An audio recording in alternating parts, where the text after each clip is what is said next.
मजलूमों से कितनी हमदर्दी है, मजलूमों से कितनी हमदर्दी है, मगर हम जैसे बूढ़ों का सबर नहीं। काश ये दर्द, ये हिंसा के पंजे से निकल आए। अरे अम्मा, अरे अम्मा, तुम तो आई।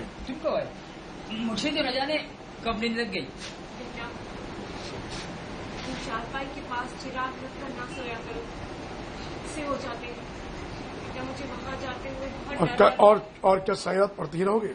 क्या सारी रात पढ़ते ही रहोगे? आधी रात तो हुई। आधी रात तो हो गई है, सो जाओ। मैं भी यहीं सो जाती हूँ। मैं क्यों डरता है? मैं भी यहीं सो जाती हूँ। मुझे वहाँ जाते हुए बहुत डर लग रहा है। मैं तुम्हारे लिए एक चारपाई ले आता हूँ। नहीं बेटे, मैं जमीन पर भी सो जाऊंगी। अरे वाह, मैं ऊपर सो और तुम जमीन पर, तुम ऊपर आ जाओ। नहीं बेटे, तुम जमीन पर सोओगे और मैं ऊपर, ये नहीं हो सकता। मैं चारपाई लेके आता हूँ। नहीं बाबा, मैं तुम्हारे लिए चारपाई ले आता हूँ। नहीं तो अंदर ही सोता हूँ। नहीं तो अंदर सो जाता हूँ। अच्छा अम्मा, एक बात बताओ, आज अब डरी क्यों? बेटा, तुम्हारी बातों ने मुझे बहुत डरा दिया।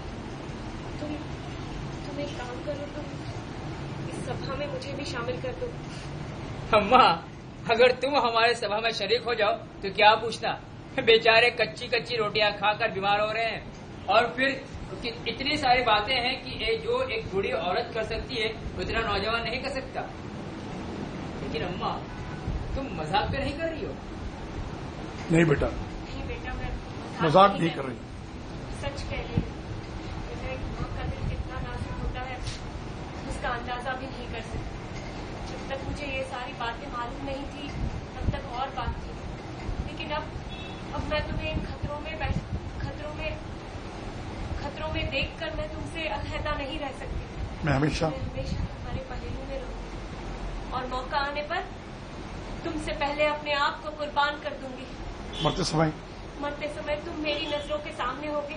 मेरे लिए यही मेरे लिए सबसे बड़ी खुशी होगी बेटा। ये मत समझो, ये मत समझना कि नाजुक मौकों पर मैं डरूंगी, चीखूंगी या चिल्लाऊंगी। हरगिज नहीं।